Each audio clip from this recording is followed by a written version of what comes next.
ഒരു സെൻസിറ്റീവാണ്, hyper sensitive ഒരു റിയാക്ഷനാണ്.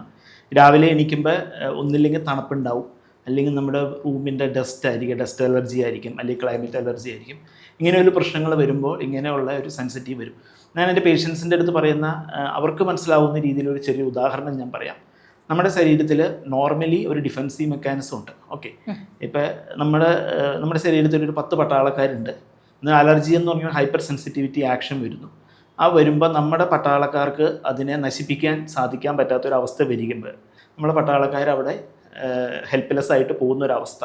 അന്നേരം എന്ത് പറ്റും? അലർജി കൗണ്ട് റേസ് ആവും. കാരണം അലർജി നമുക്ക് കൺട്രോൾ ചെയ്ത് നിർത്താൻ പറ്റുന്നില്ല. അന്നേരം നമ്മുടെ ശരീരത്തിൽ അലർജി കൗണ്ട് കൂടും. നമ്മൾ ലബോറട്ടറിയിൽ ചെക്ക് ചെയ്യുമ്പോൾ കാണുന്നത് നമ്മുടെ സൈഡ് വീക്കാണെന്നും അലർജിയുടെ സൈഡ് ഹൈ ആണെന്നുമാണ് കാണുന്നത്. അതിന് നമ്മൾ എന്താണ് ചെയ്യുന്നത്? നമ്മുടെ ശരീരത്തിൻ്റെ ഇമ്മ്യൂണിറ്റി സിസ്റ്റത്തിനെ ഡെവലപ്പ് ചെയ്യുകയാണ്. അതായത് നമ്മുടെ ഡിഫൻസ് നമ്മൾ കുറച്ചും കൂടി ഇമ്പ്രൂവ് ചെയ്യണം. ഹോമിയോപ്പതിയിൽ ചെയ്യുന്നത് അതാണ്. ആ വ്യക്തിയുടെ ഇമ്മ്യൂണിറ്റി പവർ കൂട്ടുക, അല്ലെങ്കിൽ സെൻസിറ്റീവ് റിയാക്ഷൻ ഡെവലപ്പ് ചെയ്യുക, അല്ലെങ്കിൽ അതിനെ മറ്റതുമായിട്ട് കമ്പയർ ചെയ്യുമ്പോൾ നോർമലിലേക്ക് എത്തിക്കുക. ആ ഒരു ലെവലിലാണ് വരുന്നത്.